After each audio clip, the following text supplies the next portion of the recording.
안녕하세요. 깡통걸입니다. 일본이 망할수록 한국이 부흥하고 있습니다.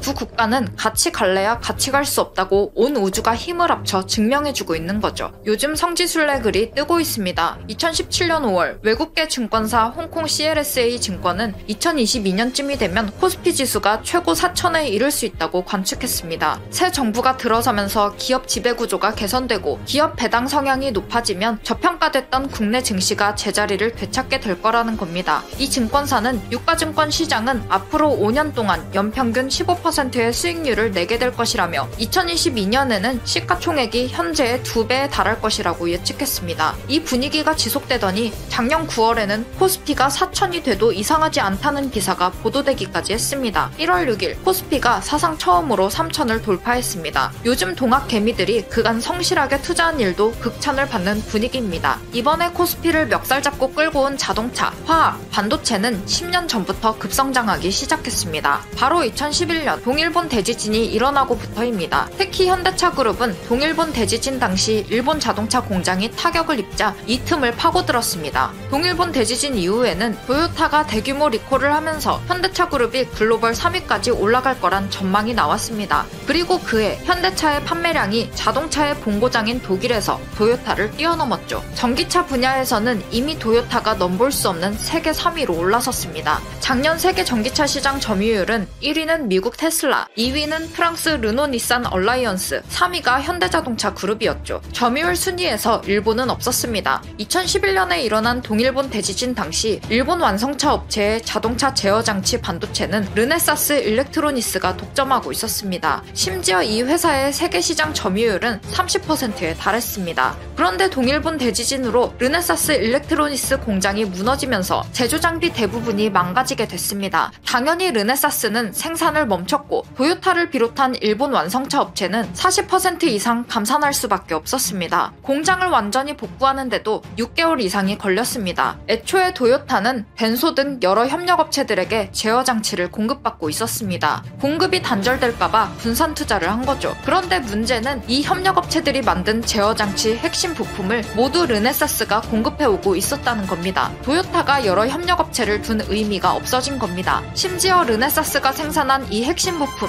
마이코는 종류가 수만 가지에 달했습니다. 당연히 제작 공정도 모두 달라 대지진으로 살아남은 공장이 있다 하더라도 마이콘을 생산하기란 불가능했습니다. 일본 완성차 업체들은 모델별로 미세한 기능적 차이를 앞세워 차별화를 뒀습니다. 이 때문에 완성차 업체마다 부품도 표준화되지 않았죠. 동일본 대지진 이후 일본 완성차 업체들은 뒤늦게 부품을 공통화해서 한 부품을 여러 업체들에게 공급받았습니다. 과거 제조업 강국이라는 자존심을 지키면서 변화를 꺼려 기존 업체에서 계속 집중적으로 발주하는 관행이 바뀌기 시작한 겁니다. 사실 한국에서는 표준화된 부품이 당연하게 느껴지는데 역사적인 사고가 일어나서야 부품을 표준화했다니 좀 이해가 안 갑니다. 이런 부품 표준화로 또 한국이 이득을 봤습니다. 일본 완성차 업체들은 이후 공급처를 분산하면서 한국 등 아시아 국가와의 부품 거래를 늘렸습니다. 한국이 재난재해의 위험이 적기 때문에 울며 겨자 먹기로 한국을 선택할 수밖에 없었죠. 일본 재무성은 무역 통계를 통해 일본의 자동차 부품 수입 비중 중 아시아가 차지하는 비율은 50% 이상이라고 밝혔습니다. 2010년 30% 수준에 비하면 엄청나게 증가한 겁니다. 지난 1월 초에는 일본 전범 기업이 화재로 직격탄을 맞자 한국 반도체가 수혜를 볼 가능성이 또다시 제기됐습니다. 작년 12월 말 아사히 카세이라는 대표적인 전범 기업이 보유한 미야자키현 노베오카시 공장에서 불이 났습니다. 그로 인해 이 업체가 생산하는 핸들용 반도체 조달에 차질이 생기게 됐죠. 산케이 신문은 아사히 카세이에서 반도체를 공급받던 토요타, 혼다, 닛산이 어쩔 수 없이 1월 이후 생산량을 40에서 50% 줄일 수밖에 없다고 보도했습니다. 물론 이 당시 우리나라 네티즌들은 일본 차가 애초에 경쟁력을 잃어서 안 팔리는 걸 반도체 탓으로 돌린다고 조롱했습니다. 일본 언론에 의하면 이번에 반도체 공장 화재로 아사히 카세이의 회계연도 실적이 하향 수정될 가능성이 높아지게 됐습니다.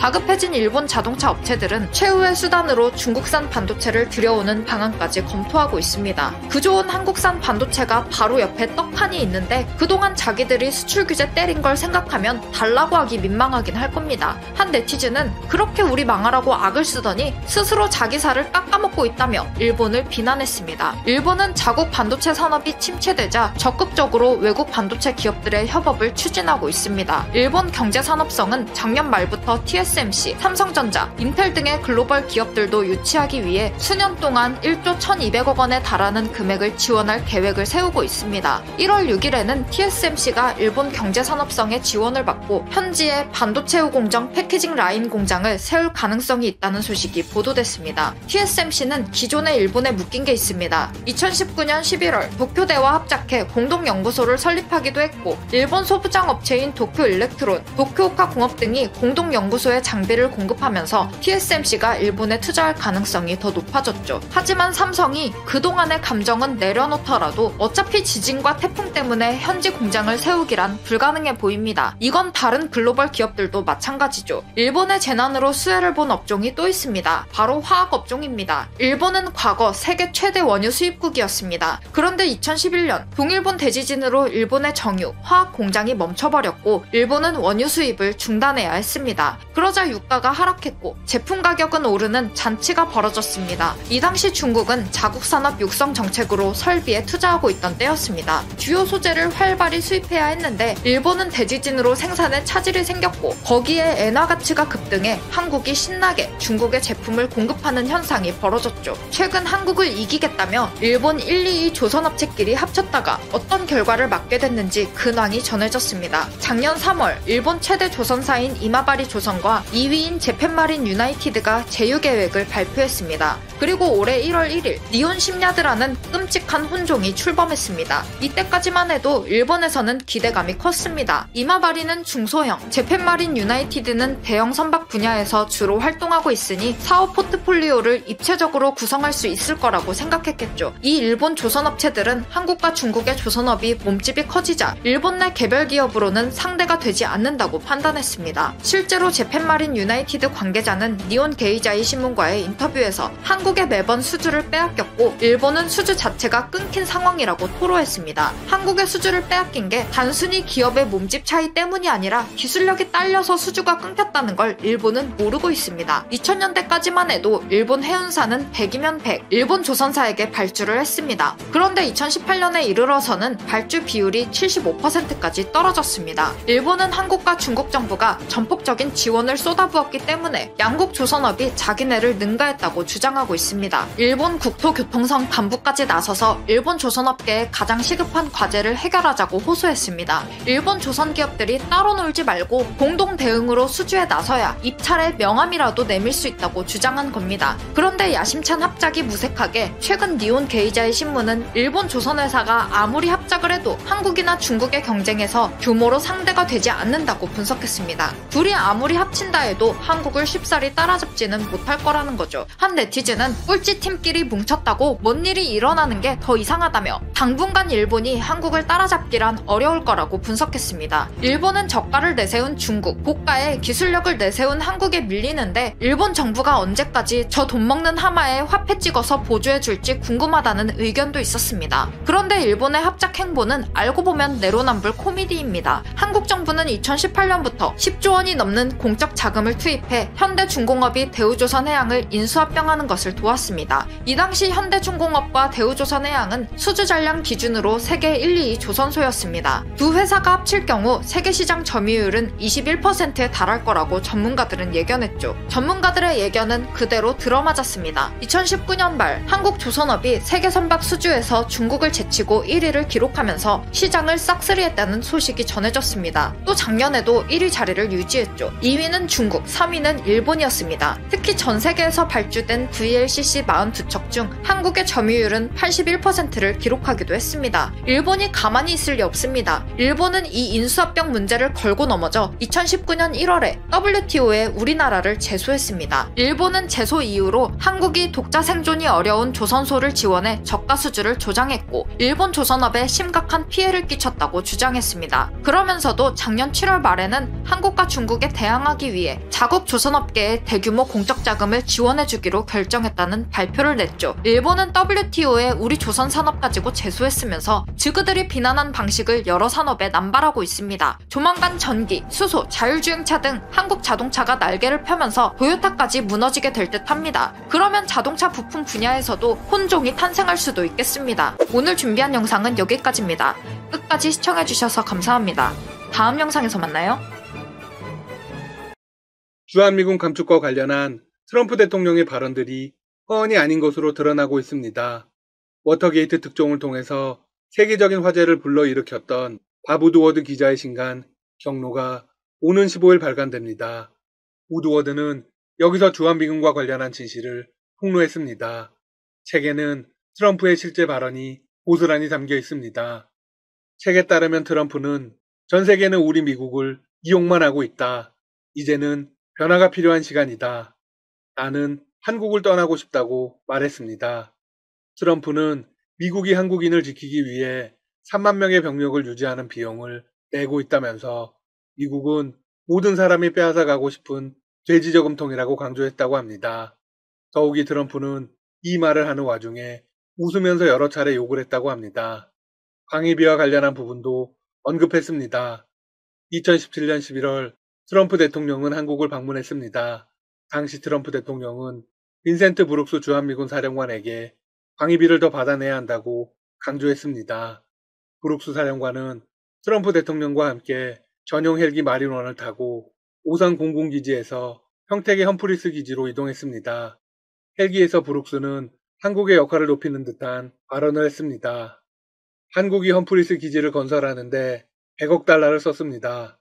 이는 전체 건설비의 92%에 해당하는 금액입니다. 100억 달러는 당시 환율로 우리 돈 약 11조 8천억 원에 달했습니다. 그러자 트럼프 대통령은 이렇게 반문했습니다. 그 많은 돈은 맞아.